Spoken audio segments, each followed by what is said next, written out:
مولانا صاحب ایسا تعویذ دے دو کہ اس کی دکان کے سارے کسٹمر ٹوٹ کر ہماری دکان پہ آ جائیں. یہ کٹھ ملا تمہیں تعویذ دے گا، یہ مولوی تمہیں تعویذ دے گا کسی کے دکان کے کسٹمر کو توڑ کر اپنا بنانے کے لیے، جس کے پاس خود کھانے پینے کا انتظام نہیں ہے، جو 5-6-10 ہزار روپے مہینے پہ خود مسجد میں نماز پڑھا رہا ہے، جو پورے مہینے میں اپنی بیوی کے میک اپ کا خرچہ پورا نہیں اٹھا پا رہا ہے، یہ تمہیں تعویذ دے گا اور دوسروں کی دکان پہ آنے والے کسٹمر کو توڑ کر تیری دکان پہ لائے گا. 10 سال تو مدرسے میں پڑھتے ہوئے ہو گیا، 25-30 سالیں تقریر کرتے ہوئے ہو گیا، آج تک مجھے کوئی قرآن کی ایک آیت ایسی نہیں ملی اور ایک حدیث ایسی نہیں ملی جس میں یہ ہو کہ فلاں کے دکان کے کسٹمر ٹوٹ کر اس دکان پہ کیسے آئیں گے. ہمیں تو نہیں ملے، ان کٹھ ملاؤں کے پاس وہ کہاں سے آ گئی ہمیں پتہ نہیں. اللہ کے نبی صلی اللہ علیہ وسلم کے 2 صحابی، تذکرۃ الحفاظ میں علامہ شمس الدین ذہبی نے نقل کیا ہے، 2 صحابی اور دونوں کی کپڑے کی دکان قریب، ایک آدمی کے کپڑے کی دکان پر ایک کسٹمر آیا اور ایک کپڑا خرید کر لے گیا. تھوڑی دیر کے بعد دوسرا کسٹمر آیا، اسی دکان پر وہ دوسرا کپڑا خرید کر لے گیا. تھوڑی دیر کے بعد تیسرا کسٹمر آیا اور وہ بھی کپڑے کا ایک تھان خرید کر لے گیا. تھوڑی دیر کے بعد چوتھا کسٹمر آیا، جو بار بار کپڑا بیچ رہا ہے وہ رونے لگا، اے اللہ یہ کیا ہو رہا ہے، میری دکان پر 3 کسٹمر آ چکے ہیں اور تینوں کو میں نے کپڑا دے دیا. میرے پڑوس میں میرے بھائی کی بھی کپڑے کی دکان ہے، اس کا ایک بھی کپڑا نہیں بکا. سن رہے ہیں؟ یہاں تو چائے کی دکان اگر ہم کھولیں اور بغل میں دوسرا چائے کی دکان کھولیں، کسٹمر آ رہا تو ہم اٹھ کے جائیں، ارے بھائی ادھر آئیے ادھر آئیے، میرے بھی گوشت کی دکان، اس کی بھی گوشت کی دکان، وہ آ رہا ہے، بھاگ کے دوڑ کے جائیں گے، ادھر آؤ ادھر آؤ. ارے ایک بار ہماری دکان سے گوشت لے جائیے، پھر زندگی میں کبھی بھولیں گے نہیں. اس کی دکان پہ بھی آ سکتا تھا، میری دکان پہ بھی آ سکتا تھا کسٹمر، لیکن دکان چھوڑ کے جاتے ہیں اور لپک کے اس کسٹمر کو پکڑ کے لاتے ہیں. یہاں 3 کپڑے بیچ چکا ہے، رو رہا ہے، چوتھا کسٹمر آیا، اے اللہ میرے پڑوس میں جو دکان ہے میرے بھائی کی، اس کا ایک بھی کپڑا نہیں بکا ہے، اس کے بھی 8 بچے ہیں، اس کی بھی بیوی ہے، آج اس کے گھر میں چولہا کیسے جلے گا. اے اللہ میں اس کسٹمر کو جھوٹ بول کر اس دکان پہ بھیج رہا ہوں، اس جھوٹ کو تو میرے لیے معاف کر دینا. اس نے کہا کپڑا دکھائیے ابھی جو اس کو بیچا. کہا وہ کپڑا میرے پاس ختم ہو گیا ہے، جو ابھی کپڑا لے کر گیا ہے جو آدمی، وہ کپڑا ختم ہو گیا میرے پاس، اب نہیں ہے، لیکن اس سے بھی اچھا کپڑا میرا پڑوسی بیچ رہا ہے، آپ جائیے اور اس دکان سے جا کر کپڑا خرید لیجئے. اس نے اپنے اس کسٹمر کو پڑوسی کی دکان پہ بھیج دیا، پڑوسی کو جتایا بھی نہیں، اس دکان پر بھیج دیا اور اس نے اسی قسم کا کپڑا بیچ دیا، اس کو دے دیا، صرف اس لیے کہ میری دکان پر تو 3 کپڑے کے تھان بک چکے ہیں، میرے گھر میں تو چولہا جل جائے گا، میرے بیوی بچے تو کھانا کھا لیں گے، لیکن میرے پڑوس کا بھی چولہا جلنا چاہیے، اس کے بھی بیوی بچے ہیں. یہ تعلیم دی ہے محمد رسول اللہ صلی اللہ علیہ وسلم نے. یہ تعلیم کہاں چلی گئی ہے؟ جو اپنے لیے پسند کرو وہ اپنے بھائی کے لیے پسند کرو. ہے یہ جذبہ ہمارے اندر؟ ہے یہ توفیق ہمارے اندر؟ کیا ہم یہ قربانی دے سکتے ہیں کہ بھائی میرا کپڑا تو بک گیا تو بیچ لے، میرا گوشت تو بک گیا تو بیچ لے؟ یہ قربانی ہے؟ یہ جذبہ ہے ہمارے اندر؟ کتنا بگاڑ تھا نبی کے آنے سے پہلے. یاد کرو محمد رسول اللہ کے آنے سے پہلے عرب کی سرزمین کا منظر ایسا تھا کہ ایک آدمی کے یہ گاؤں ہے، یہ دوسرا گاؤں ہے، بغل میں 2 قبیلے، یہ الگ قبیلہ یہ الگ قبیلہ. سیرت النبی پڑھی علامہ شبلی نعمانی کی، میرے بھائیو، ایک قبیلہ یہ، ایک قبیلہ یہ. اس قبیلے کی بکری اس قبیلے کے کھیت میں چلی گئی، اس قبیلے کے ایک آدمی کی بکری اس قبیلے کے ایک آدمی کے کھیت میں چلی گئی، تھوڑی سی گھاس کھا لی، وہ بکری کو پکڑ کے لایا اور اس آدمی کے گھر پہ دیتے ہوئے کہا سنبھال اپنی بکری. باندھ کے رکھ، تیری بکری میرے کھیت میں آ کے چارہ کھاتی ہے، گھاس کھاتی ہے۔ اور اس آدمی نے صرف اتنا کہہ دیا، ارے تو کیا ہو گیا، جانوری تو ہے، بکری ہے، کھا لیا تھوڑی سی گھاس تو کیا بگڑ گیا۔ اتنی سی بات کو لے کے جب جھگڑا شروع ہوا تو یہ قبیلہ بھی تیار، یہ قبیلہ بھی تیار، دونوں طرف سے تلواریں نکل آئیں۔ اور جانتے ہو یہ جنگ کتنے سال چلتی ہے؟ ایک آدمی کی بکری دوسرے کے کھیت میں چلی گئی، اتنی سی بات کو لے کے جب جھگڑا شروع ہوا تو یہ جھگڑا، یہ جنگ 27 سال تک چلتی رہی۔ آپ کیا لڑیں گے؟ صرف میاں مٹھو بنے ہوتے ہیں کہ بڑے باپ کی اولاد ہیں، ہاں ہم سے پہلے سائیکل نکال کے دکھا، ہم سے پہلے اپنی گاڑی نکال کے دکھا، میں پہلے آیا ہوں پہلے۔ آپ کیا لڑیں گے؟ اتنی سی بات کو لے کے جھگڑا شروع ہوا تو 27 سال تک جھگڑا چلا۔ کتنے سال تک؟ 27 سال تک۔ اور 27 سال کے بعد جب دونوں طرف سے مرنے والوں کی تعداد گنی گئی تو آپ تعجب کریں گے، بکری تو زندہ رہی لیکن جس بکری کی وجہ سے جھگڑا ہوا 27 سال میں دونوں طرف سے مرنے والوں کی گنتی گنی گئی تو گنتی ہوئی 40,000۔ ایک بکری کے گھاس کھا لینے کی وجہ سے جھگڑا 27 سال تک چلا، اور دونوں طرف سے مرنے کے والوں کی تعداد کتنی ہوئی؟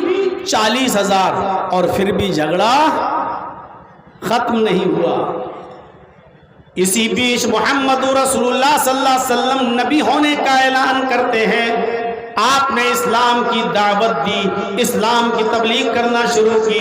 ایسی اجھڑ اور ایسی جاہل اور ایسی بدتمیز قوم کو جب آپ نے بھائی بھائی کا درس دیا، ان کو جب بھائی چارہ سکھلایا تو جانتے ہو یہی ایک دوسرے کی دشمن قوم، ایک بکری کی وجہ سے 40 ہزار آدمی مر جائیں اور پھر بھی جھکنے کے لیے تیار نہ ہو، 27 سال تک جنگ لڑتے ہو اور جھکنے کا نام نہ لیتے ہو۔ اللہ کے رسول نے ان کو جب تعلیم دی تو جانتے ہو یہ کیسے بن گئے۔ جنگ یرموک کے اندر 2-3 صحابی زخمی پڑے ہوئے ہیں اور لیٹے ہوئے ہیں، زخم سے کراہ رہے ہیں۔ ایک صحابی پانی لے کر ایک زخمی صحابی کے پاس جاتا ہے اور اس کو پانی دیتا ہے، لو میرے بھائی پانی پی لو۔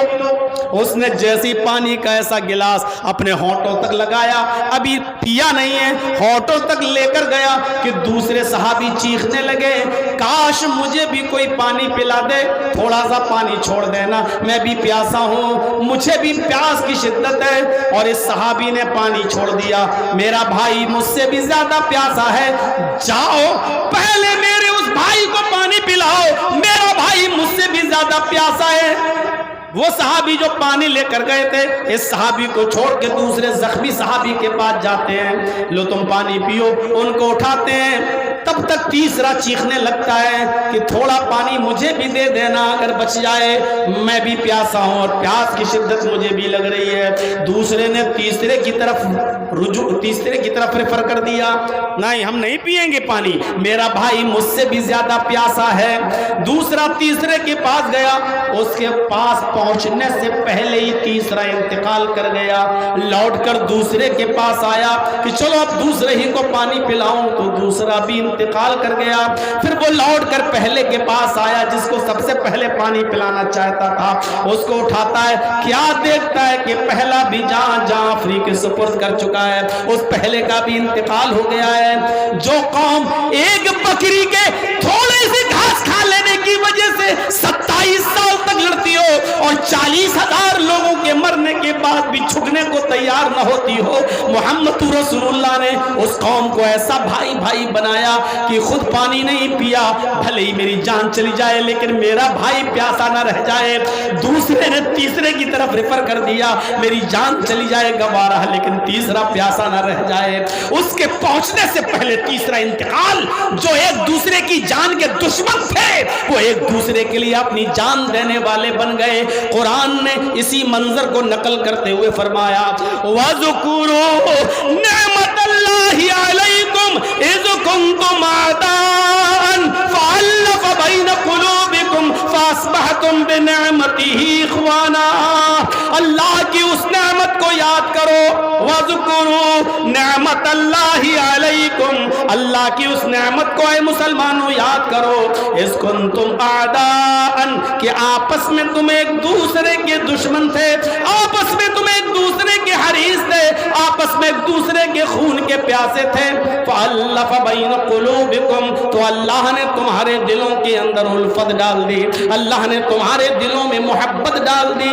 فَأَصْبَحْتُمْ بِنِعْمَتِهِ إِخْوَانًا, تو تم اللہ کی نعمت, اسلام کی نعمت سے, قرآن کی نعمت سے, محمد رسول اللہ جیسی نعمت سے اللہ نے تمہیں بھائی بھائی بنا دیا. تم آپس میں ایک دوسرے کے لیے جان لینے والے تھے, اب ایک دوسرے کے لیے جان دینے والے بن گئے.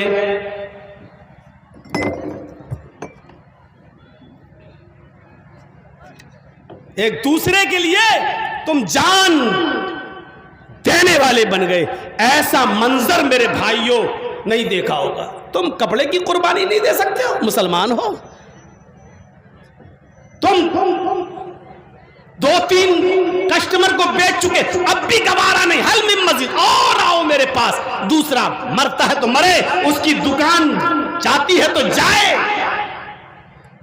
بند ہوتی ہے تو ہوئے. بلکہ کٹھ ملوں کے پاس اور چلے جاتے ہو کہ بند ہونے کا نسخہ دے دو, تعویذ دے دو, تاکہ وہ جو ہے آلو چھلتا رہے, اس کی دکان بند ہو جائے اور ہماری دکان پہ کسٹمر آ جائیں. اس کے ٹوٹ کر ہم ایک دوسرے کی بربادی کے سپنے دیکھتے ہیں. دیکھیے بات کہاں سے کٹ گئی. وعافینی, اس دعا میں یہ چیز بھی شامل ہے. وعافینی, اے اللہ میری اس روحانی بیماری کو دور کر دے. میں نہیں چاہتا کہ کوئی آدمی مجھ سے آگے بڑھے, یہ بیماری ہے میرے اندر, تم مجھے دور کر دے. اے اللہ میں اس سے جلتا ہوں, یہ مجھ سے اچھا کپڑا کیسے پہنتا ہے, یہ مجھ سے اچھا کھانا کیسے کھاتا ہے, یہ مجھ سے زیادہ ترقی کیسے کر رہا ہے, اس کی 2 فیکٹریاں کیسی چل رہی ہیں. اے اللہ میں نہیں چاہتا ہوں کہ یہ کامیاب ہو, یہ بیماری میرے اندر ہے, اس بیماری سے بھی تو ہی ہمیں نجات عطا فرما. یہ عافینی میں یہ دعا شامل ہے. اتنی دیر میں تو مولانا صاحب ہم نماز پڑھ کے بھاگ گئے ہوتے, ابھی تو آپ دونوں سجدوں کے بیچ کی دعا میں اٹکے ہوئے ہیں. ہم آپ کو کچھ سکھا رہے ہیں آج کہ آپ سوچو کہ آپ مانگتے کیا ہو اپنے رب سے, اور سیکھو مانگنا. اچھا اتنی دعائیں مانگنے کے بعد اب کوئی بحث کرے گا فرض نماز کے بعد دونوں ہاتھ اٹھا کے دعا مانگنا کیسا ہے, امام کے ساتھ مانگنا کیسا. ارے تم نماز میں عربی میں یہ دعائیں مانگ لو تو تمہیں ضرورت ہی نہ پڑے. نبی کی بتائی اور سکھائی ہوئی دعائیں پڑھ لو تو تمہیں بعد میں پڑھنے کی کیا مانگو گے تم بعد میں. السلام علیکم ورحمۃ اللہ, السلام علیکم ورحمۃ اللہ, اللہم آمین. اب دعا مانگیے, کیا مانگو گے؟ اللہ میرے گناہ کو معاف کر دے, اللہ ہمیں بخش دے, اللہ, یہی تو مانگو گے. اور کیا مانگو گے دعا میں؟ اللہ بیمار ہے, بیماری سے نجات عطا. یہ ساری دعائیں تو تم مانگ چکے ہو. اے اللہ مجھے بخش دے, تم تو مانگ چکے ہو. اللہم اغفر لی, اے اللہ میرے اوپر رحم فرما, تم تو مانگ چکے ہو. ورحمنی, اللہ میرے اوپر رحم فرما. اے اللہ میرا کاروبار نہیں چل رہا, اللہ تو میرے کاروبار میں برکت دے. یہی تو مانگو گے تم فرض نماز کے بعد, یہ تو تم مانگ چکے ہو. ورزقنی, وعافنی کے بعد ورزقنی, اللہم اغفر لی ورحمنی وہدینی وعافنی ورزقنی. اے اللہ تو مجھے رزق حلال عطا فرما. رزق اللہ سے مانگو, اور اللہ اگر کسی کو رزق دینا چاہے تو دنیا کا کوئی کٹھبلا کسی کا چھین لے گا؟ دنیا میں کوئی کسی کا کچھ بگاڑ لے گا؟ اب آپ نے نماز کے اندر دونوں سجدوں کے بیچ میں رزق اس سے مانگا جو بغیر حساب و کتاب کے رزق دینے پہ قادر ہے. ورزقنی, اے اللہ تو مجھے رزق عطا فرما. آپ نے رزق مانگا ہے اس سے, اب رزق کا انتظام اللہ کرے گا تیرے. دوسری کچھ حدیثوں میں یہ جملے بھی آئے ہیں, اگر پڑھ سکتے ہو تو پڑھ لو.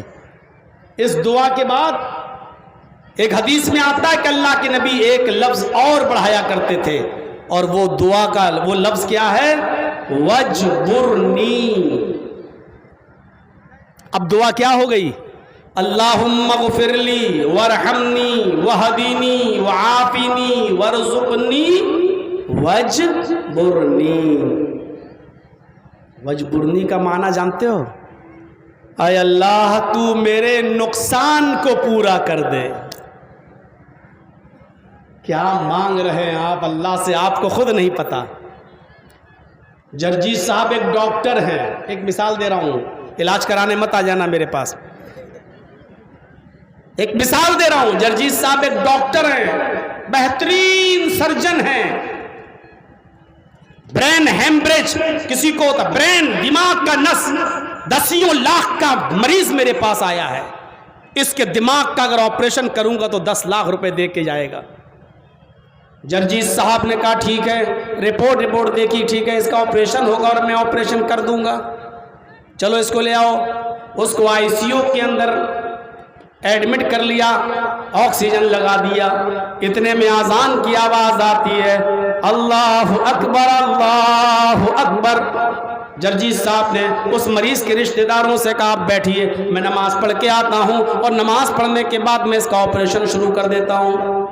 اس نے کہا صاحب میرے مریض کی حالت سیریس ہے، جلدی سے اس کو آپریشن تھیٹر میں لے جاؤ، او ٹی میں، اور آپریشن کیجئے، آپ نماز بعد میں پڑھ لیجئے گا۔ ارے ڈاکٹر میں ہوں، میں جانتا ہوں، آکسیجن اس کو مل رہا ہے، ابھی اس کا کچھ نہیں ہوگا، میں جا رہا ہوں، ابھی نماز پڑھ کے آتا ہوں۔ میں اس مریض کو چھوڑ کر جو 10 لاکھ کا مریض ہے، میں نماز پڑھنے کے لیے چلا جاتا ہوں۔ میں نے اطمینان کے ساتھ نماز پڑھی، اور نماز پڑھنے کے بعد جب میں اپنے ہاسپٹل آیا تو کیا دیکھتا ہوں کہ مریض کے رشتہ دار اپنا مریض اٹھا کر لے گئے، چلے گئے کسی دوسرے ہاسپٹل میں، اور وہاں جا کر اس کا آپریشن کرانے لگے۔ 10 لاکھ روپے کا جو نقصان جرجیز صاحب کا ہوا، اب یہ نقصان کی چنتا جرجیز کو نہیں ہونی چاہیے، اس لیے کہ جرجیز صاحب مسجد کے اندر ابھی یہ مانگ کر آئے ہیں دعا، وجبرنی، اے اللہ تیری عبادت میں جو وقت میں نے نکالا ہے، اس میں جو نقصان میرا ہوا ہے اس نقصان کو تو پورا کر دے۔ ابھی 10 لاکھ کا مریض گیا، اللہ غیب سے مدد کرے گا، 1 لاکھ کا مریض، 1 کروڑ کا مریض بھی بھیج سکتا ہے، ایسے 2 مریض بھی بھیج سکتا ہے، 10 لاکھ کا مریض گیا، 50 لاکھ کا مریض بھی اب آ سکتا ہے۔ اب اس نقصان کو میں نے اللہ کے سامنے رکھا ہے اور یہ مانگ کر آیا ہوں، وجبرنی، اے اللہ تو میرے نقصان کو پورا کر دے۔ جرجیز صاحب کی کرانہ مرچینٹ کی دکان ہے، تیل، گھی، مرچ، مسالہ سب بیچا۔ ایک کسٹمر بیٹھا ہوا ہے، اس نے 10,000 روپے کا سامان کی لسٹ دے دی۔ بہت اچھا، ٹھیک۔ جرجیز صاحب سامان نکالنے والے ہوئے کہ اذان کی آواز آ گئی، پرچہ پکڑا، پڑھو، میں ابھی آ رہا ہوں، نماز پڑھنے جا رہا ہوں، ابھی آ رہا ہوں۔ نماز پڑھ کے آئے، دیکھا کہ وہ کسٹمر چلا گیا اور دوسری دکان سے 10,000 کا سامان خرید رہا ہے۔ ابھی یہ 10,000 کا جو نقصان میرا ہوا کوئی پرواہ نہیں کرنا چاہیے، اس لیے کہ آپ نے ابھی دعا مانگی، وجبرنی، اے اللہ میرے نقصان کو پورا کر دے۔ یہ 10,000 کا جو ظاہری نقصان ہو رہا ہے، اللہ اب تجھے 20,000 اور 50,000 کا کسٹمر بھی بھیج سکتا ہے، غیب سے اس نقصان کو پورا کرے گا تیرا۔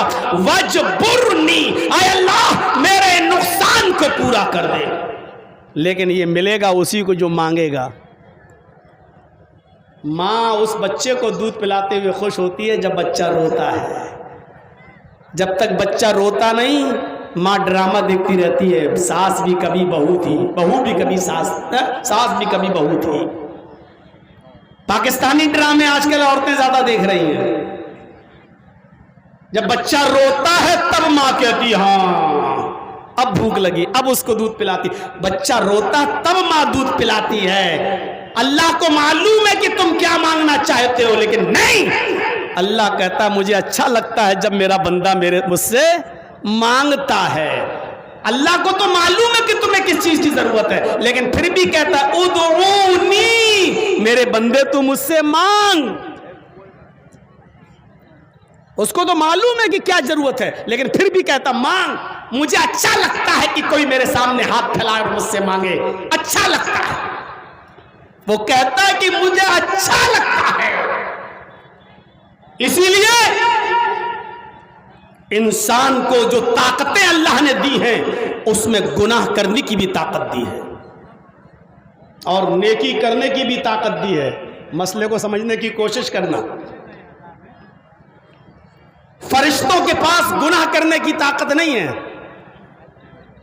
کوئی بھی فرشتہ گناہ نہیں کر سکتا. کوئی بھی فرشتہ چوری نہیں کر سکتا. کوئی بھی فرشتہ زنا نہیں کر سکتا. کوئی بھی فرشتہ غیبت و چغلی نہیں، گناہ نہیں کر سکتا. کیوں؟ کیونکہ گناہ کرنے کی طاقت اللہ نے اس کو نہیں دی. اب ایک فرشتہ اللہ کی ہر وقت عبادت کرتا رہے تو یہ کوئی کمال نہیں ہے. خوبصورت سے خوبصورت لڑکی اس کے سامنے آ جائے لیکن فرشتہ گناہ نہیں کر سکتا. کیوں؟ گناہ کرنے کی طاقت اس کے اندر ہے ہی نہیں. ایک اندھا آدمی ہے، اس کے سامنے اب رکھ دو بڑی جنت کی حور لا کر ایک لڑکی کو، خوبصورت حسین و جمیل لڑکی اس کے سامنے کھڑی کر دو. دیکھ، اب اندھا ہے بیچارہ، دیکھ ہی نہیں سکتا. اب وہ کیا جانے کی خوبصورت لڑکی کیا ہے؟ اس خوبصورتی سے وہ جو اپنے دل میں راحت محسوس کر سکتا نہیں کرے گا. کیوں؟ کیونکہ اس کو دکھ ہی نہیں رہا ہے. اب اندھا کسی لڑکی کو نہیں دیکھ رہا ہے تو اس میں کیا کمال ہے؟ کیا کمال ہے؟ کوئی کمال ہے؟ ارے تو اندھا اس لیے نہیں دیکھ رہا. کمال تو یہ ہے کہ دیکھنے کی طاقت ہونے کے باوجود جب نظر پڑ جائے تو نظر جھکا لو، کیونکہ طاقت تھی دیکھنے کی لیکن آپ نے اپنے آپ کو بچا لیا. طاقت تھی گناہ کرنے کی، بار بار اس لڑکی کو دیکھنے کی، لیکن آپ نے اپنے آپ کو بچا لیا. یہ کمال ہے. فرشتے اگر روزہ رکھ لیں تو کوئی کمال نہیں. کیا کمال ہے؟ فرشتے کھاتے ہی نہیں ہیں، فرشتے تو پیتے ہی نہیں ہیں، نہ پانی پیتے نہ کھانا کھاتے. اب فرشتے نہ کھانا کھاتے نہ پانی پیتے، اگر وہ روزہ رکھ لیں تو کیا کمال ہے؟ کوئی کمال ہے؟ کوئی کمال نہیں ہے. کیوں؟ ارے وہ تو کھاتے ہی نہیں ہے، روزہ رکھ لیا تو کیا کمال ہے؟ کمال تو یہ ہے کہ مئی اور جون کی سخت گرمی، مزدوری اور رکشہ چلانے کا کام آپ کر رہے ہیں، پیاس کی وجہ سے آپ کے ہونٹوں پہ پپڑیاں جم رہی ہیں، اس کے باوجود آپ روزہ رکھے ہوئے ہیں. طاقت ہے پانی پینے کی لیکن اپنے آپ کو بچائے ہوئے ہیں. یہ ہے مین چیز. اسی لیے انسانوں کا درجہ فرشتوں سے بلند ہے. کیوں؟ فرشتوں نے تو جنت دیکھی ہے، جہنم دیکھی ہے. اب وہ 24 گھنٹے اللہ کی عبادت کرتے رہے تو کوئی کمال نہیں. ایک بندے نے نہ جنت دیکھی نہ جہنم دیکھی نہ فرشتے دیکھے، نہ اللہ کو دیکھا، پھر بھی عبادت کر رہا ہے، جہنم سے ڈر رہا ہے. اس عبادت کا جو ثواب اس کو ملے گا وہ فرشتوں کو ان کی اپنی عبادت کا ثواب نہیں. اور ایک بات اور سن لیجئے، یہی ہے انسان کا کمال. گناہ کرنے کی طاقت نہیں ہے لیکن پھر بھی اپنے آپ کو گناہ سے بچا رہا ہے. یہ ہے اختیار. اے میرے بندے، میں نے تجھے شراب پینے کا بھی اختیار دیا ہے اور اس سے بچنے کا بھی اختیار دیا ہے. جوا کھیلنے کا بھی اختیار دیا ہے، جوئے سے بچنے کا بھی اختیار دیا ہے. زنا کرنے کا اختیار بھی دیا اور زنا سے بچنے کی طاقت بھی دی ہے. ہم نے تجھے دونوں طاقتیں دی ہیں، گناہ کرنے کی بھی اور عبادت کرنے کی بھی. اور تجھے میں نے بتا بھی دیا کہ یہ صحیح ہے، یہ غلط، یہ سچ ہے، یہ جھوٹ، یہ حق ہے، یہ باطل. اب دیکھتا ہوں کہ تو کس راستے پہ چلتا ہے. یہ میں نے تجھے اختیار دے رکھا ہے. اب بندہ اپنے ان دونوں پاور میں کون سی پاور کا چوائس کرتا ہے، یہ بندے کے اوپر ہے، یہ بندے کے اوپر ہے.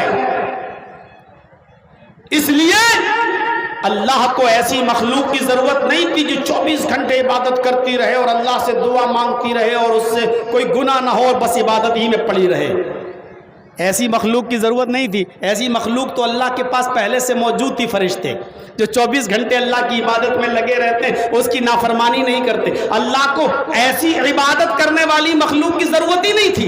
اللہ کو ایسی مخلوق پیدا کرنا تھی جس کے پاس گناہ کرنے کی بھی طاقت ہو اور عبادت کرنے کی بھی طاقت ہو. وہ عبادت بھی کرے اور اس سے گناہ بھی ہو، اور جب گناہ ہو جائیں تو وہ اپنے رب سے اپنے گناہوں کی معافی بھی مانگے، اور اس کا رب اس کے ندامت اور شرمندگی سے گرنے والے آنسوؤں پر اس کو بخش بھی دے. اللہ کو ایسے مخلوق کو پیدا کرنا تھا، اس لیے اس نے انسان کو پیدا کیا ہے، ہمیں اور آپ کو پیدا کیا ہے. اور ساری دنیا کا انسان اگر فرشتے بننے کی کوشش کرے گا اور چاہے ہم سے کوئی گناہ نہ ہو تو ایسا ہو ہی نہیں سکتا. اور اگر کوشش کیا تو اللہ اس قوم کو ہلاک و برباد کر دے گا. تو پورا نیک بننے کی کوشش کر رہا ہے، ایک بھی گناہ نہیں. ایسی مخلوق تو تھی میرے پاس. جب تو عبادت کر رہا ہے تو ہم سے مانگے گا کیا؟ مغفرت کیسے مانگے گا؟ اللہ کہتا ہے کہ میں اس قوم کو ہلاک و برباد کر دوں گا. یستبدل قوما غیر قوم، اس کی جگہ پر دوسری قوم کو ہم لائیں گے جو نیکیاں بھی کرے گی اور گناہ بھی کرے گی، اور گناہ کرنے کے بعد اپنے رب کے سامنے گڑ گڑائے گی اور معافی بھی مانگے گی، توبہ بھی کرے گی، اور ہم اس کی توبہ کو قبول بھی کریں گے. ایسی مخلوق کی ضرورت تھی. اسی لیے تو نماز میں بار بار بتایا جا رہا مغفرت مانگو. اللہم اغفر لی وارحمنی واہدنی وعافنی وارزقنی واجبرنی. اور اس کے ساتھ ایک دعا اور پڑھ لو، اللہ کے نبی سے وہ بھی ثابت ہے. ایک حدیث میں آیا اللہ کے نبی ایک لفظ اور پڑھا کرتے تھے، وہ کیا تھا؟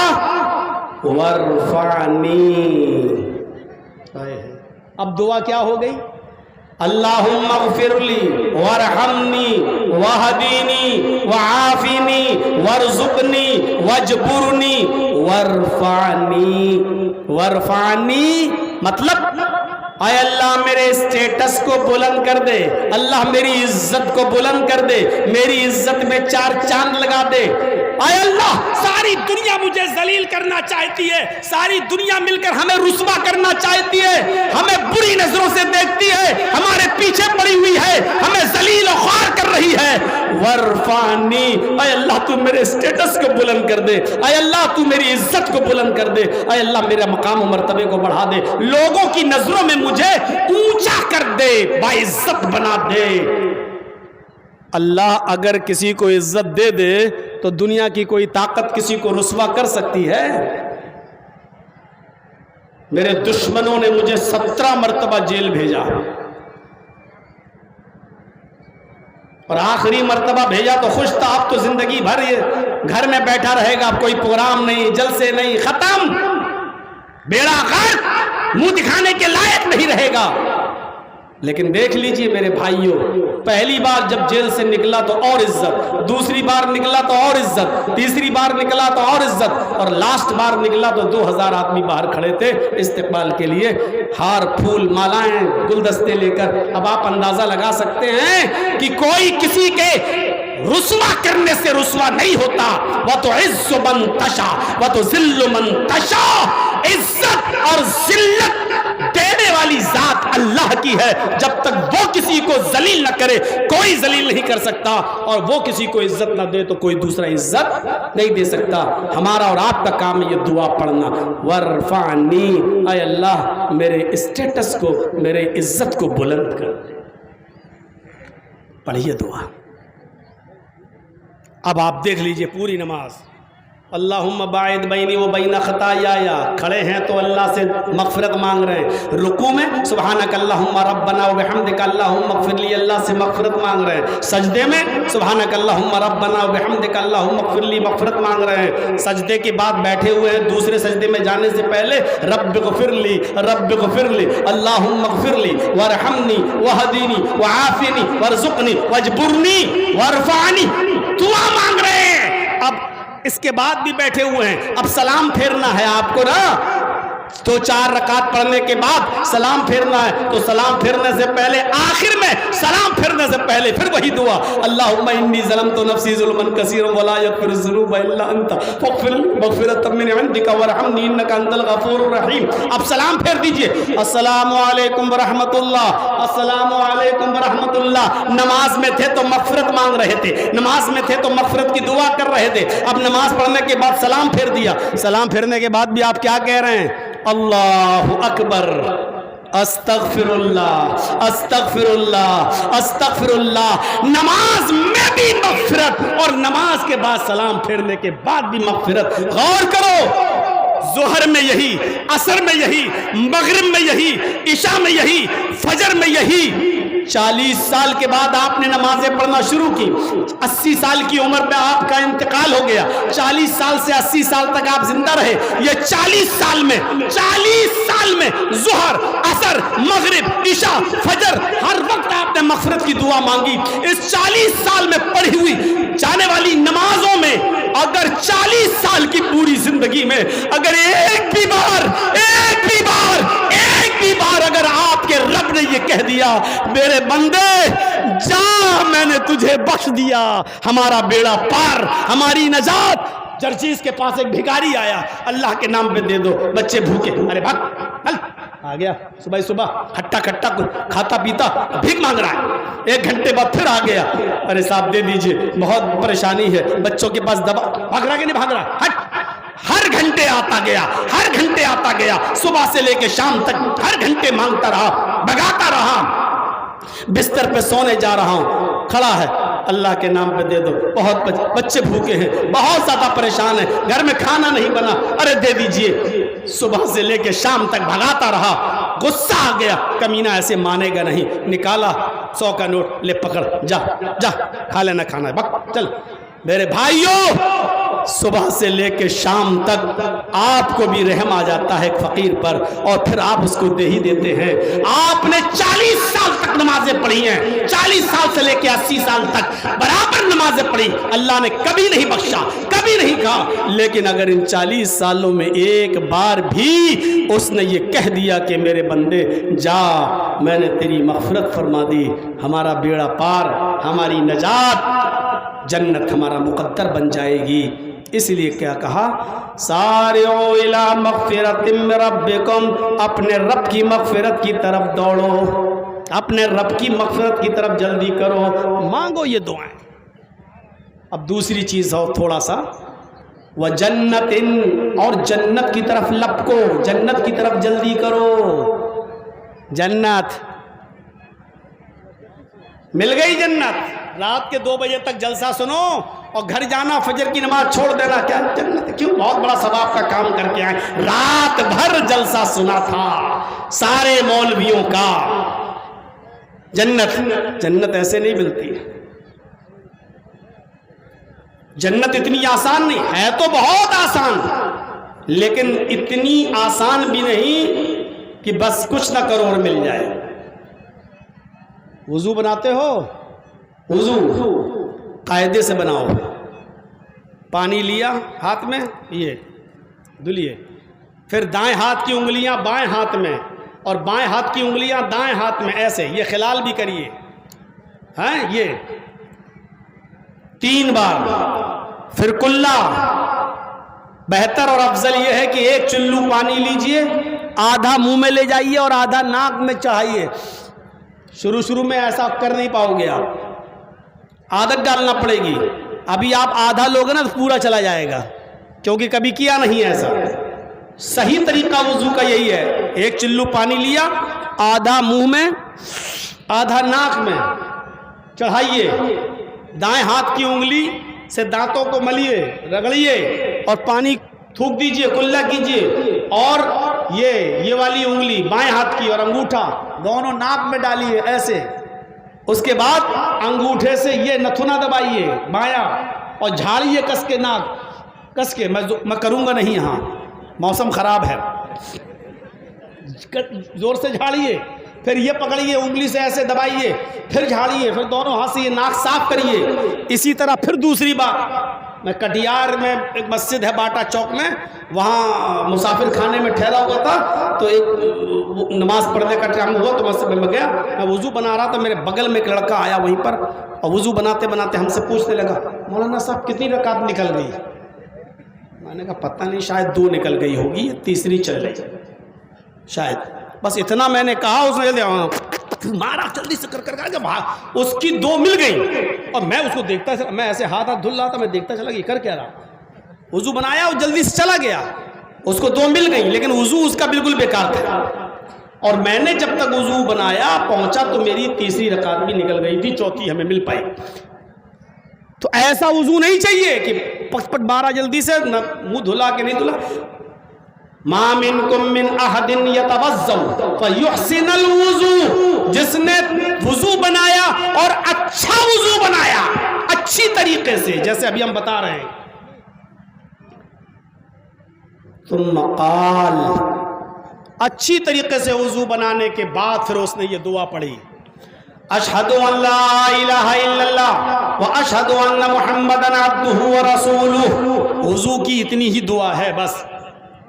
ترمذی میں اور بھی الفاظ آئے ہوئے، کوئی پڑھنا چاہے تو پڑھ سکتا ہے، اللہم اجعلنی من التوابین واجعلنی من المتطہرین، پڑھ سکتے ہو، جائز ہے، میں ناجائز نہیں کہہ رہا ہوں، لیکن میں مسلم شریف کی جو حدیث آپ کے سامنے پڑھ رہا ہوں، اس حدیث میں وضو کی اتنی ہی دعا ہی ہے، اشہد ان لا الہ الا اللہ واشہد ان محمدا عبدہ ورسولہ۔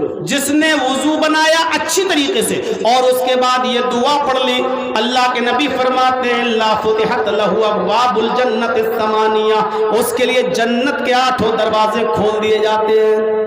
جنت کے 8 دروازے، کون بنائے گا ایسا وضو؟ جب مؤذن کہے اللہ اکبر تو آپ بھی کہو اللہ اکبر۔ جب مؤذن کہے اشہد ان لا الہ الا اللہ تو آپ بھی کہو اشہد ان لا الہ الا اللہ۔ اللہ کے نبی کہتے ہیں جب مؤذن کہے اذا قال المؤذن اشہد ان محمد رسول اللہ فقولوا اشہد ان محمد رسول اللہ، جب مؤذن کہے اشہد ان محمد رسول اللہ تو تم بھی اس کے جواب میں بولو اشہد ان محمد رسول اللہ۔ جب مؤذن کہے حی علی الصلاۃ تو تم بھی اس کے جواب میں بولو لا حول ولا قوت الا باللہ۔ جب مؤذن کہے حی علی الفلاح تو تم اس کے جواب میں کہو لا حول ولا قوت الا باللہ۔ جب مؤذن کہے اللہ اکبر تو اس کے جواب میں تم بھی کہو اللہ اکبر۔ جب مؤذن کہے لا الہ الا اللہ تو اس کے جواب میں آپ بھی کہو لا الہ الا اللہ۔ جس نے مؤذن کے ان کلمات کو دہرایا، جس نے مؤذن کے ان کلمات کو دہرایا، ثم قال، اور اس کے بعد یہ دعا پڑھ لی اللہم رب هذه الدعوة التامة والصلاة القائمة آت محمدا الوسیلہ والفضیلہ وابعثه مقاما محمودا الذی وعدتہ۔ جس نے یہ دعا پڑھ لی اذان کے بعد، اللہ کے نبی فرماتے حلت لہو شفاعتی یوم القیامہ، قیامت کے دن اس آدمی کے لیے میری شفاعت حلال کر دی جائے گی۔ کتنا بھی بڑا گناہگار ہو، وہ جہنم کے دروازے پر بھی کھڑا ہوگا، پھر بھی اللہ اس کے لیے اس کی شفاعت کو میرے لیے حلال کر دے گا، اور میں اس کی سفارش کر کے اس کو جنت میں لے جاؤں گا۔ میرے بھائیوں، کتنا مشکل ہے؟ اذان کے کلمات دہرانا مشکل ہے؟ نہیں، ہاں، چائے کی ہوٹل چھوڑنا پڑے گی، تھوڑی دیر پہلے اپنا کام بند کرنا پڑے گا۔ اگر آپ کے ہاں 12:30 پر ظہر کی اذان ہو رہی ہے تو آپ کو 12:25 پر تیار ہونا پڑے گا، سب چھوڑ چھاڑ کے وضو بنا کے آپ کو بیٹھنا پڑے گا، اور جیسی مؤذن بولے گا ویسی آپ کو کلمات دہرانا پڑیں گے، اور اذان کے بعد یہ دعا پڑھنا پڑے گی۔ اتنا وقت آپ کو نکالنا پڑے گا، کیا جنت کو پانے کے لیے یہ قربانی بھی آپ نہیں دے سکتے ہو اور امید رکھتے ہو کہ ہمیں جنت مل جائے؟ یہ جنت میں جانے کا راستہ ہے۔ ایک اور راستہ، من صابر لسنتی عشرۃ رکعۃ فی یوم ولیلۃ، جس نے دن و رات میں 24 گھنٹے میں 5 وقت کی نمازوں میں ان 12 رکعتوں کو پابندی کے ساتھ پڑھا، من صابر علی 12 رکعۃ، جس نے ان 12 رکعتوں کی حفاظت فرمائی، دخل الجنہ، وہ جنت کے اندر داخل ہوگا۔ کون سی 12 رکعتیں؟ 12 رکعتیں کون سی؟ 5 وقت کی نمازوں میں 12 رکعتیں ایسی ہیں جس نے ان 12 رکعتوں کی مداومت برتی، جس نے ان کی حفاظت کی، وہ جنت میں جائے گا۔ وہ 12 رکعتیں کون سی ہیں؟ 4 قبل الظہر ورکعتین بعد الظہر، ظہر سے پہلے 4 رکعت۔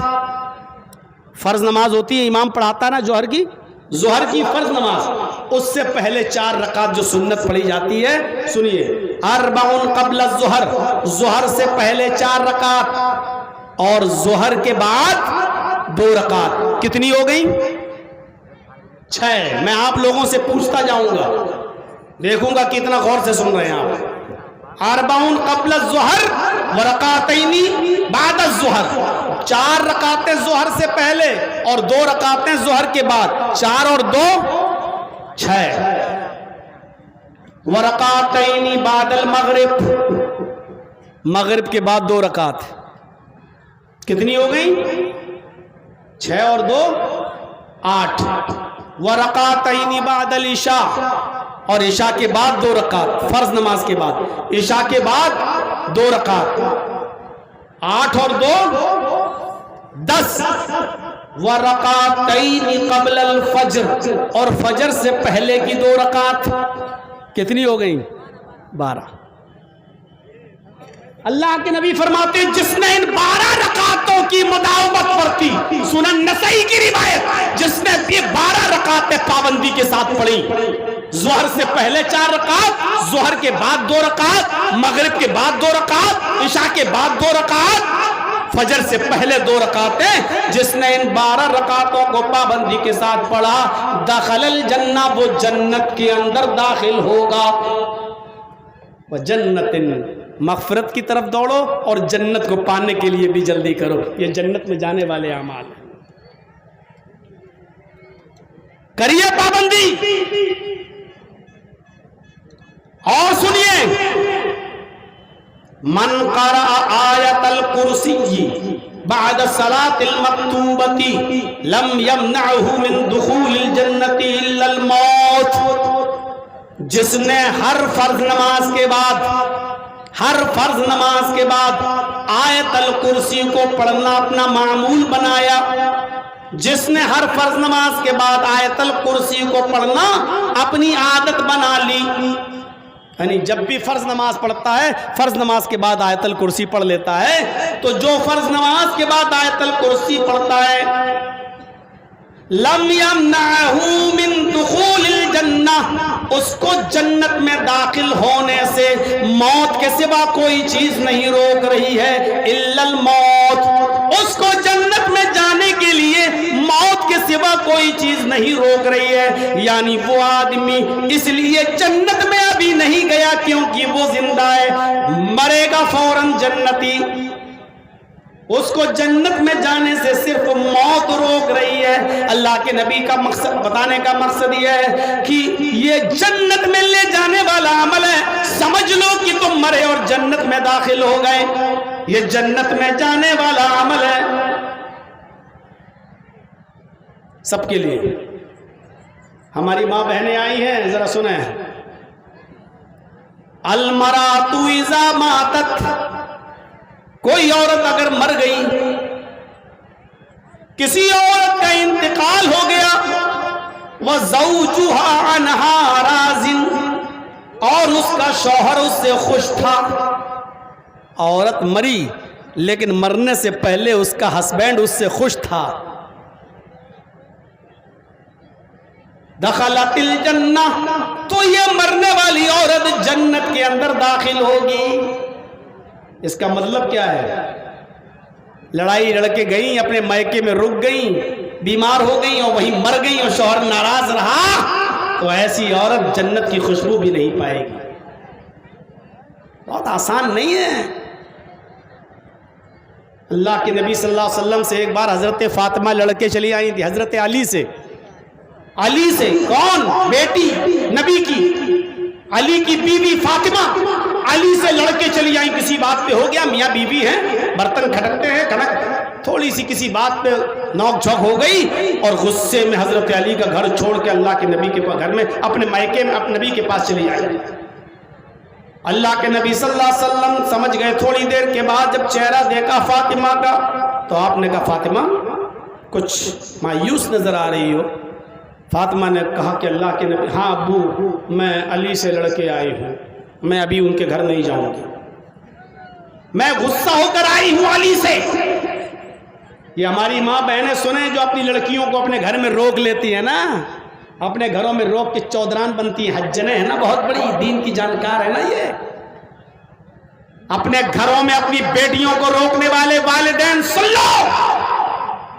حضرت فاطمہ نے جب یہ کہا کہ میں علی سے لڑ کے آئی ہوں اور ابھی گھر نہیں جاؤں گی, تو اللہ کے نبی نے یہ نہیں کہا کہ بیٹی غلطی کس کی ہے, کیا ہو گیا, کچھ نہیں پوچھا. یہاں تو پوچھتے ہیں کیا ہوا, اچھا ایسا ایسا ہو گیا, تو نے بتایا بھی نہیں.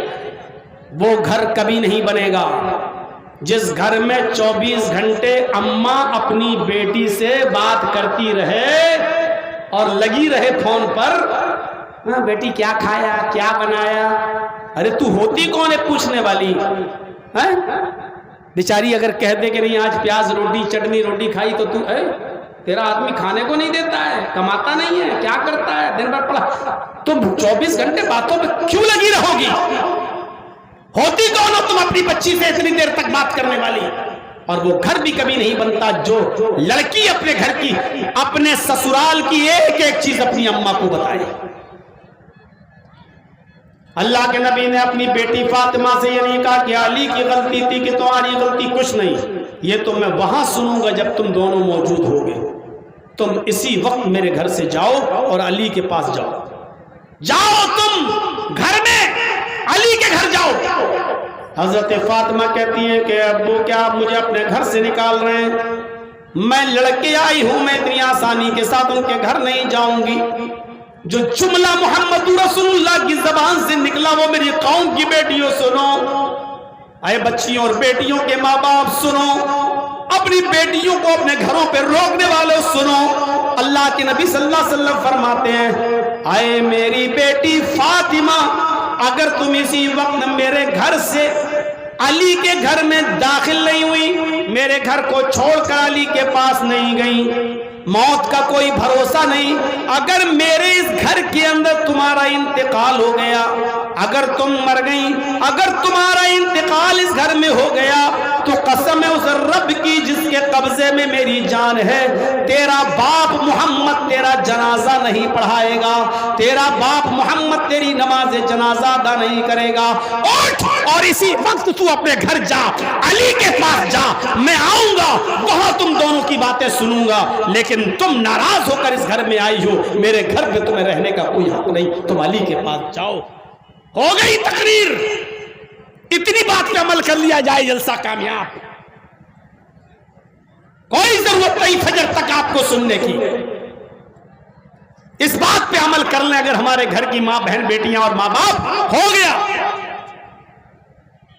کتنی یہاں اتنی آئی ہوئی ہے نا, اس میں کتنی ایسی ہوں گی جو بھی اپنے اماں کے گھر رکی ہوئی ہوں گی,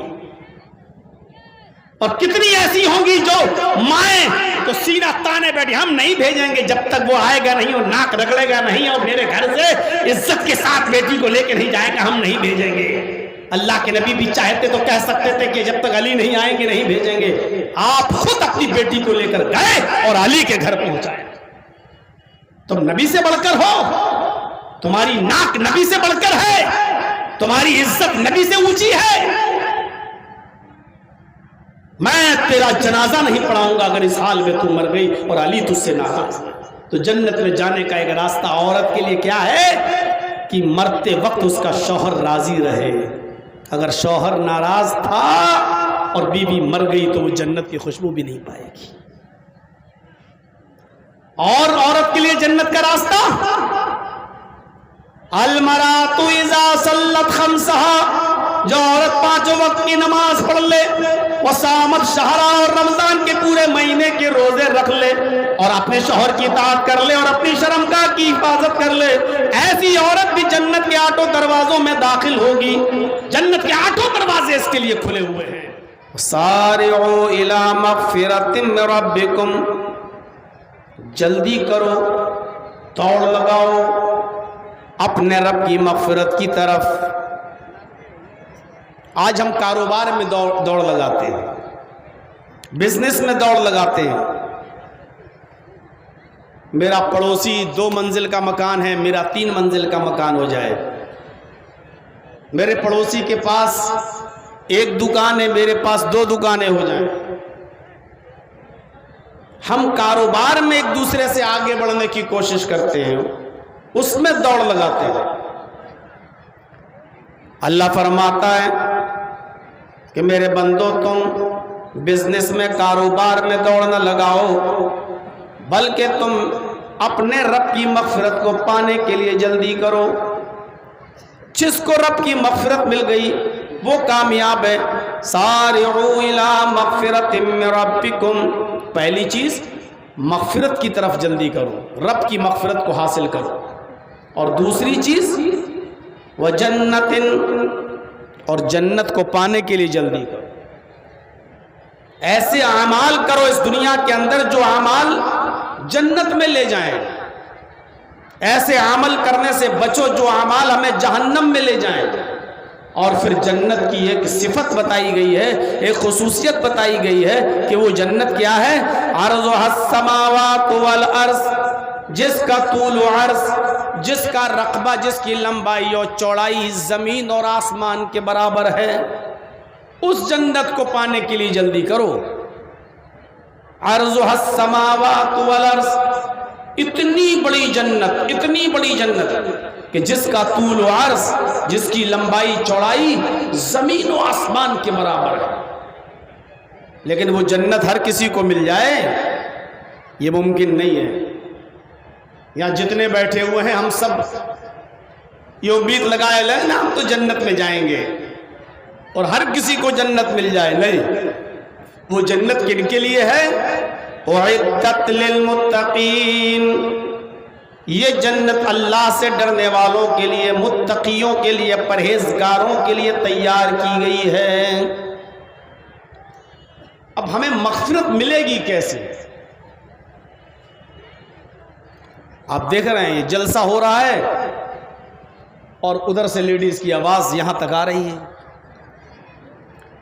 ابھی ہلکی سی بارش کے چند قطرے گریں گے، سب بھاگیں گے، اور آپ کیا مولوی لوگ بھی بھاگیں گے، ہم لوگ بھی بھاگیں گے، اور امید لگا رہے ہیں کہ ہمیں رب کی مغفرت مل جائے۔ کتنی مرتبہ آج صبح سے لے کے شام تک آپ نے توبہ کیا اور استغفار کیا، ذرا بتائیے تو۔ نبی اکرم جناب محمد رسول اللہ صلی اللہ علیہ وسلم کا مغفرت طلب کرنا اس انداز سے ہوا کرتا تھا کہ خود اللہ کے نبی صلی اللہ علیہ وسلم فرماتے ہیں استغفروا ربکم، اے مسلمانوں اللہ سے مغفرت طلب کرو، اپنے رب سے مغفرت طلب کرو۔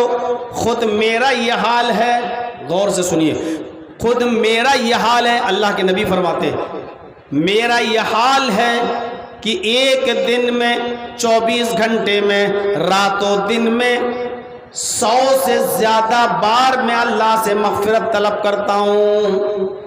100 سے زیادہ بار۔ کون؟ محمد الرسول اللہ صلی اللہ علیہ وسلم، وہ نبی جو جنتی ہیں، وہ نبی جو بخشے بخشائے ہیں، وہ نبی جن کے بارے میں حدیث کی کتابیں کہتی ہیں کہ قبر سے سب سے پہلے اٹھائے جائیں گے، وہ نبی جن کے بارے میں اللہ کے نبی خود فرماتے ہیں کہ جنت کا دروازہ میں سب سے پہلے کھٹکھٹاؤں گا، وہ نبی جو خود فرماتے ہیں سب سے پہلے میں جنت کے اندر داخل ہوں گا، وہ نبی جن کے بارے میں خود اللہ کے نبی فرماتے ہیں کہ وہ مقام محمود مجھے امید ہے کہ انشاءاللہ وہ مقام محمود اللہ مجھے عطا فرمائے گا، وہ نبی جو جنتی ہیں بخشے بخشائے ہیں، لیکن 24 گھنٹے میں صبح سے لے کر شام تک اور شام سے لے کر صبح تک اس 24 گھنٹے کی مدت میں ایک دن اور رات میں 100 سے زیادہ بار یہ پڑھا کرتے تھے، استغفر اللہ ربی من کل ذنب واتوب الیہ۔ مسلم شریف کی روایت پر غور کیجئے، یہ 100 سے زیادہ بار اللہ کے نبی پڑھا کرتے تھے۔ استغفر اللہ ربی، میں مغفرت طلب کرتا ہوں اللہ سے جو میرا رب ہے، من کل ذنب، ہر گناہ سے، واتوب الیہ، اور اسی کی طرف مجھے رجوع کرنا، اسی کی طرف ہمیں رجوع، اسی کی طرف ہمیں لوٹنا، اسی کی طرف ہم رجوع کرتے ہیں۔ ایک دن میں 100 سے زیادہ بار نبی یہ دعا پڑھ رہے ہیں۔ یہ ہلکی سی جو آندھی اور ہلکی سی جو بارش، جو آج ہم اس کا منظر دیکھتے ہیں اور اپنے گھروں کی طرف بھاگنے کی تیاری کرتے ہیں، اس طریقے کے جب حالات اللہ کے نبی کے زمانے میں ہوا کرتے تھے تو خود اللہ کے رسول اپنا گھر چھوڑ کر مسجد کی طرف بھاگا کرتے تھے، اور صحابہ کرام بھی اپنے مکان، اپنے گھر چھوڑ کر مسجد کی طرف بھاگا کرتے تھے، اس ڈر سے کہ پہلے زمانے کی امتیں آندھی، طوفان اور پتھروں کی بارش سے ہلاک و برباد ہوئی، کہیں یہ پتھروں کا عذاب کہیں ہمارے اوپر نہ آ جائے، یہ آندھی، یہ طوفان کہیں ہماری رسوائی اور ہماری بربادی کا ذریعہ نہ بن جائے۔ وہ مسجدوں کی طرف بھاگا کرتے تھے اور اللہ سے مغفرت طلب کیا کرتے تھے، یہ خوف خدا کا عالم تھا۔ ہم ذرا سوچیں کہ ہم ایک دن میں کتنی مرتبہ اللہ سے مغفرت طلب کرتے ہیں۔ ابو بکر صدیق اللہ کے نبی صلی اللہ علیہ وسلم سے فرماتے ہیں، اے اللہ کے نبی مجھے کوئی ایسی دعا بتائیے کہ جس دعا کو پڑھ کر میں اپنے گناہوں سے مغفرت مانگتا رہوں، میں اپنی مغفرت طلب کرتا رہوں اللہ سے۔ بخاری کی روایت، اللہ کے نبی صلی اللہ علیہ وسلم سے جب ابو بکر صدیق نے کہا کہ مجھے ایسی دعا بتائیے کہ جس دعا کو میں پڑھتا رہوں اور میری مغفرت ہو جائے، اللہ سے مغفرت طلب کرتا رہوں، تو اللہ کے نبی نے ابو بکر کو جو دعا سکھلائی وہ دعا یہ ہے، اے ابو بکر تم یہ دعا پڑھتے رہا کرو، اڑتے بیٹھتے چلتے پھرتے یہ دعا پڑھتے رہا کرو، اللہم انی ظلمت نفسی ظلما کثیرا ولا یغفر الذنوب الا انت فاغفر لی مغفرۃ من عندک وارحمنی انک انت الغفور الرحیم۔ یہ دعا بتائی اللہ کے نبی جناب محمد رسول اللہ، وہ اٹھتے بیٹھتے چلتے پھرتے یہ دعا پڑھتے تھے۔ ہم یہ دعا نماز میں پڑھتے ہیں، اگر یاد ہے تو سوچئے، اللہ کے نبی صلی اللہ علیہ وسلم ان کو یہ دعا بتلا رہے ہیں کہ ابو بکر تم ہر وقت یہ دعا پڑھو، اللہم انی ظلمت نفسی، اے اللہ میں نے اپنے نفس کی اوپر بہت زیادہ ظلم کیا ہے، وَلَا يَغْفِرُ الذُّنُوبَ إِلَّا أَنْتَ، میرے ان گناہوں کو تیرے علاوہ کوئی معاف نہیں کر سکتا۔ ابو بکر جو جنتی ہیں، اور ایک بار نہیں، اللہ کے نبی نے اپنی زندگی میں 8 بار حضرت ابو بکر صدیق سے کہا تھا کہ ابو بکر تم جنتی ہو، ابو بکر تم جنتی ہو، ابو بکر تم جنتی ہو۔ جن کے پاس جنت میں جانے کا سرٹیفکیٹ موجود ہو، اللہ کے نبی نے اسی دنیا میں جن کو جنت کا سرٹیفکیٹ دے دیا ہو، وہ ابو بکر یہ کہہ رہے ہیں وَلَا يَغْفِرُ الذُّنُوبَ إِلَّا أَنْتَ، میرے ان گناہوں کو تیرے علاوہ کوئی بخشنے والا نہیں، کوئی معاف نہیں کر سکتا۔ جو بخشے بخشائے ہیں، جو جنتی ہیں، وہ یہ کہہ رہے ہیں۔ ہمارا حال کیا ہے؟ ابھی جلسہ ختم ہوگا، جرجی صاحب کی تقریر ختم ہوگی، سائیکل نکالنے میں، بائک نکالنے میں ابھی گالی گلوچ، ہٹ چل، دیکھ کے نہیں چلتا۔ یہی جلسے میں کیا سنا، جلسے کے بعد ہی اس کا رزلٹ پتہ چل جائے گا آپ کو۔ اور فجر کی اذان کے بعد آپ کی مسجد بتا دے گی کہ اس جلسے کا کتنا فرق پڑا ہے اور کیا اثر ہوا ہے۔ ابو بکر صدیق یہ دعا پڑھ رہے ہیں ولا یغفر الذنوب الا انت فاغفر لی مغفرۃ من عندک، اے اللہ مجھے اپنے پاس سے بخش دے. یہ مغفرت کی دعا مانگ رہے ہیں، مغفرت طلب کر رہے ہیں. فاغفر لی مغفرۃ من عندک، اے اللہ مجھے اپنے پاس سے بخش دے، اپنے رحم و کرم سے میری مغفرت فرما دے. انک انت الغفور الرحیم، تو بہت ہی زیادہ بخشنے والا اور بہت ہی زیادہ رحم کرنے والا ہے. یہ ابو بکر صدیق کا حال ہے. پھر ہمارا حال کیا ہونا چاہیے؟ میں نے دو واقعے سنائے. ایک اللہ کے نبی کا جو 24 گھنٹے میں دن و رات میں 100 سے زیادہ بار یہ دعا پڑھتے تھے، استغفر اللہ ربی من کل ذنب واتوب الیہ، 100 سے زیادہ بار مغفرت طلب کرتے تھے. اور ایک ابو بکر صدیق جو اٹھتے بیٹھتے چلتے پھرتے ہیں، اللہم انی ظلمت نفسی ظلما کثیرا ولا یغفر الذنوب الا انت فاغفر لی مغفرۃ من عندک وارحمنی انک انت الغفور الرحیم. یہ دعا پڑھتے تھے اور مغفرت طلب کرتے تھے. اللہ نے کیا کہا؟ سارعوا الی مغفرۃ من ربکم وجنۃ، لوگوں اپنے رب کی مغفرت کی طرف جلدی کرو، اپنے رب کی مغفرت کی طرف دوڑو. دن بھر میں کتنی مرتبہ مغفرت طلب کرتے ہیں؟ میرے بھائیوں،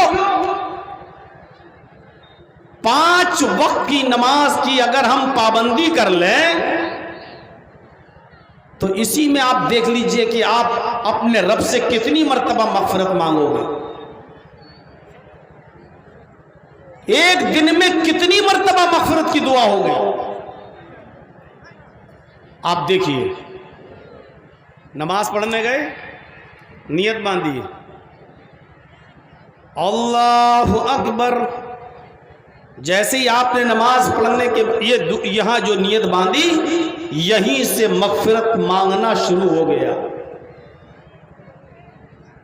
ہم دعا کیا پڑھتے ہیں؟ سبحانک اللہم و بحمدک و تبارک اسمک و تعالی جدک ولا الہ غیرک. یہ دعا ہم پڑھتے ہیں، جبکہ اللہ اکبر کہنے کے بعد جو سب سے بہتر اور سب سے افضل جو دعا ہے وہ ہمیں یاد ہی نہیں. اللہ کے نبی صلی اللہ علیہ وسلم جو دعا پڑھا کرتے تھے تکبیر تحریمہ کے بعد، وہ دعا یہ ہوا کرتی تھی، اللہم باعد بینی و بین خطایایا کما بعدت بین المشرق والمغرب اللہم نقنی من الخطایا. پوری دعا آپ یاد کریے اور ایک ایک لفظ پر غور کیجیے آپ. اللہ اللہم باعد بینی و بین خطایایا کما بعدت بین المشرق والمغرب. اے اللہ میرے اور میرے گناہوں کے درمیان اتنی دوری پیدا کر دے. کیا دعا مانگ رہے ہیں آپ، لیکن یاد ہوگی تب تو. اللہم باعد، اے اللہ دور کر دے، دوری پیدا کر میرے اور میرے گناہوں کے درمیان. بینی و بین خطایا، میرے اور میرے گناہوں کے درمیان اتنی دوری پیدا کر دے، اتنی دوری پیدا کر دے. کما بعدت بین المشرق والمغرب، جتنی دوری پورب کے اور پشچم کے درمیان ہے. مشرق اور مغرب کے درمیان ہے. مشرق کی کوئی انتہا ہے؟ پورب کی کوئی انتہا؟ آپ چلے جائیے پورب میں آپ کو چھوڑ نہیں ملے گا. آپ چلے جائیے پشچم میں کوئی چھوڑ نظر نہیں آئے گا. کوئی انتہا نہیں ہے، کوئی حد بندی نہیں ہے. کیا کہا؟ اتنی دوری پیدا کر دے کہ میرے اور میرے گناہوں میں اتنی دوری ہو جائے جتنی دوری پورب اور پشچم میں ہے. کیا مانگا ہے آپ نے اپنے رب سے، آپ کو پتہ نہیں. اب آپ دعا کیا مانگ رہے ہیں؟ سبحانک اللہم و بحمدک و تبارک اسمک و تعالی جدک ولا الہ غیرک. میں یہ نہیں کہہ رہا ہوں کہ یہ دعا جائز نہیں ہے، میں یہ نہیں کہہ رہا ہوں کہ یہ دعا نہیں پڑھنا چاہیے یا یہ دعا نہیں پڑھ سکتے ہو، میں نہیں کہہ رہا ہوں. لیکن اس دعا میں آپ نے صرف اللہ کی حمد اور اللہ کی ثنا بیان کی ہے، آپ نے اپنے لیے کچھ نہیں مانگا ہے. آپ یہ جو پڑھ رہے ہیں نا سبحانک اللہم و بحمدک و تبارک اسمک و تعالی جدک، آپ اللہ کی حمد بیان کر رہے ہیں، اللہ کی ثنا بیان کر رہے ہیں، آپ نے اپنے لیے کچھ نہیں مانگا۔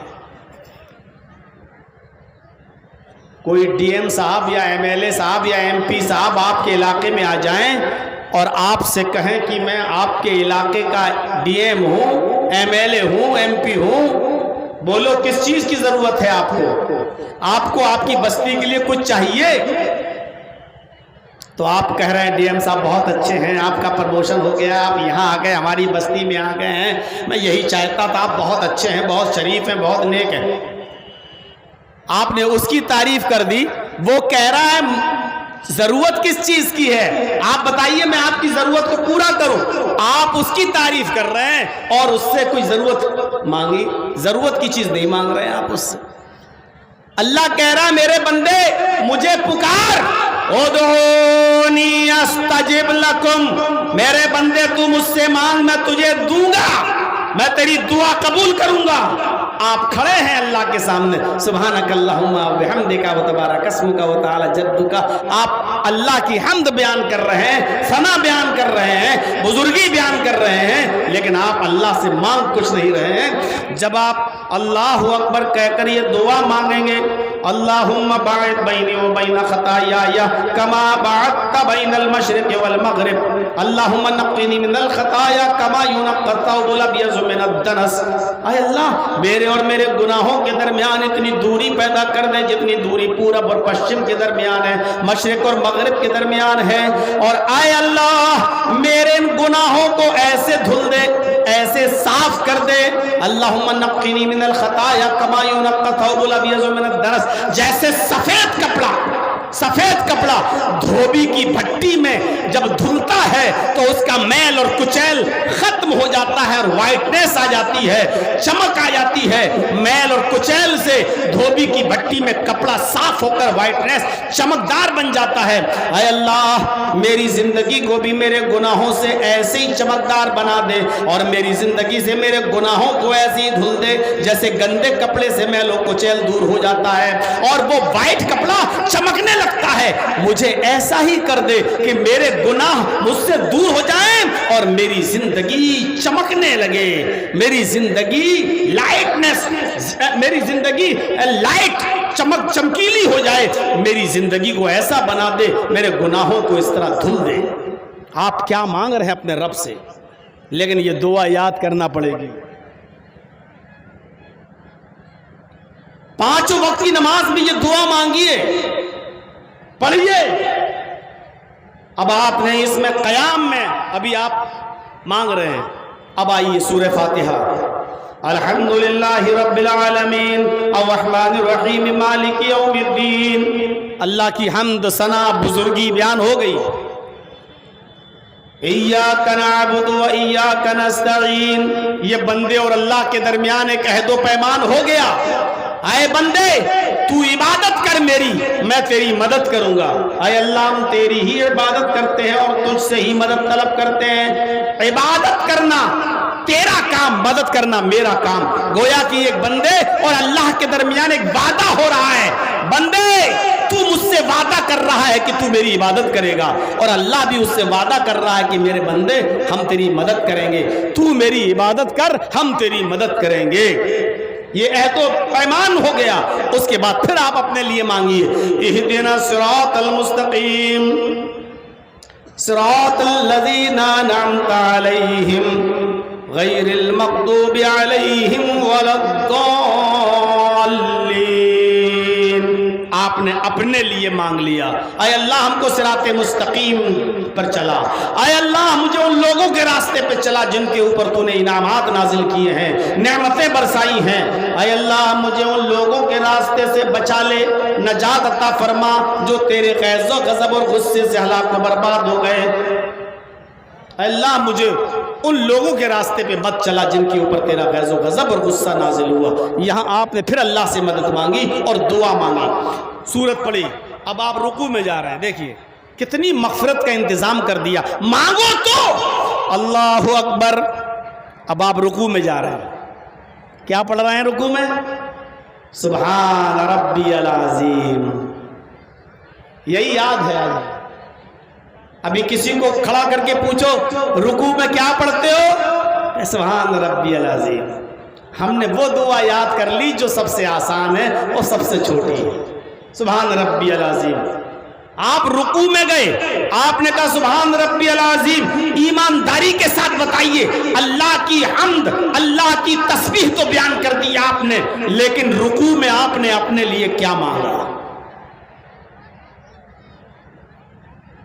کیا مانگا آپ نے اپنے لیے؟ اللہ کے نبی رکوع میں اور سجدے میں جو دعا پڑھا کرتے تھے اس دعا کو یاد کریے. کچھ لے کے جائیے. آج میں کچھ سکھانے آیا ہوں آپ کو، کچھ سیکھیے. آج اس طریقے سے نماز پڑھنا شروع کر دیجیے آج سے، تاکہ آپ کی ہر نماز کے بعد جب آپ سلام پھیریں تو مغفرت اور بخشش کی دعا مانگتے مانگتے اللہ کے سامنے گڑگڑاتے گڑگڑاتے اتنی بار مغفرت کی دعا مانگو کہ اللہ بھی کہہ دے کہ میرے بندے جا، میں نے تجھے بخش دیا. اللہ کے نبی رکوع میں جو دعا پڑھا کرتے تھے وہ دعا یہ تھی، سبحانک اللہم ربنا وبحمدک اللہم اغفر لی. یہ دعا پڑھا کرتے تھے اللہ کے نبی صلی اللہ علیہ وسلم رکوع میں بھی اور سجدے میں بھی. سبحانک اللہم ربنا وبحمدک، یہ تو ہو گئی اللہ کی تسبیح، اللہ کی تحمید، اللہ کی پاکی بڑائی بیان ہو گئی. اور اس کے بعد آپ نے اپنے لیے بھی مانگ لیا، اللہم اغفر لی، اے اللہ میری مغفرت فرما دے. رکوع میں بھی مغفرت. دیکھ رہے ہیں آپ، کھڑے ہیں تو مغفرت. اللہم باعد بینی و بین خطایا کما باعدت بین المشرق والمغرب. مغفرت. رکوع میں گئے، سبحانک اللہم ربنا وبحمدک اللہم اغفر لی، مغفرت. رکوع سے اٹھئے، سمع اللہ لمن حمدہ ربنا ولک الحمد حمدا کثیرا طیبا مبارکا فی. اللہ اکبر کہہ کر اب آپ سجدے میں جا رہے ہیں تو سجدے میں بھی یہی دعا، سبحانک اللہم ربنا وبحمدک اللہم اغفر لی. سبحان ربی الاعلیٰ بھی پڑھ سکتے ہو، میں منع نہیں کر رہا ہوں، جائز ہے، لیکن سبحان ربی الاعلیٰ میں پھر وہی بات، آپ نے اللہ کی پاکی بڑائی بزرگی بیان کر دی، لیکن آپ نے اپنے لیے تو کچھ نہیں مانگا. آپ نے قیام میں اللہ سے مانگ لیا، رکوع میں اللہ سے مانگ لیا. اے اللہ کے بندے اب سجدے میں تو چلا گیا. یہ وہ کیفیت ہے جس کیفیت میں اللہ کے نبی فرماتے ہیں بندہ اللہ کے سب سے زیادہ قریب تب ہوتا جب وہ سجدے میں ہوتا ہے. بندہ اللہ کے سب سے زیادہ قریب کب ہوتا ہے؟ جب اس کا سر زمین پر، اس کی پیشانی زمین پر، اس کا ماتھا زمین پر، اس کی ناک زمین پر جب ہوتی ہے تو اللہ کے وہ سب سے زیادہ قریب ہوتا ہے. اس موقع پر زمین پر ناک رگڑتے ہوئے، اپنی پیشانی کو زمین پر رکھتے ہوئے اپنے رب کو منا لے، اپنے رب کو منا لے اور دعا پڑھ، سبحانک اللہم ربنا وبحمدک اللہم اغفر لی. ادھر بھی اے اللہ میری مغفرت فرما دے. پڑھیے 3 بار 4 بار 5 بار، 3 تک تو گنتی آپ کو یاد رکھنا ہے، کم سے کم 3 بار، اور 3 کے بعد پھر کوئی لمٹ نہیں ہے. وہ حدیث انتہا درجے کی ضعیف روایت ہے جس میں کہا جاتا ہے 3 بار 5 بار 7 بار 9 بار، وہ روایت ضعیف ہے. 3 بار تک تو آپ کو گنتی گننا ہے، سبحان رب العظیم سبحان رب العظیم سبحان رب العظیم، یا سبحانک اللہم ربنا وبحمدک اللہم اغفر لی، سبحانک اللہم ربنا وبحمدک اللہم اغفر لی، سبحانک اللہم ربنا وبحمدک اللہم اغفر لی. اس کے بعد بھی اگر آپ پڑھنا چاہیں تو پڑھیں، لیکن اب کوئی گنتی کی لمٹ نہیں ہے. 4 5 6 7 8 جتنا ہو جائے آپ پڑھ سکتے ہیں، کوئی قباحت نہیں ہے. تو میرے ساتھیوں، میں بتانا یہ چاہ رہا ہوں، اب جماعت کے ساتھ آپ نماز پڑھیں گے تب تو آپ شاید 3 بار بھی نہ پڑھ سکیں. سبحانک اللہم ربنا وبحمدک اللہم اغفر لی، مانگنے کے انداز میں پڑھیں گے نا.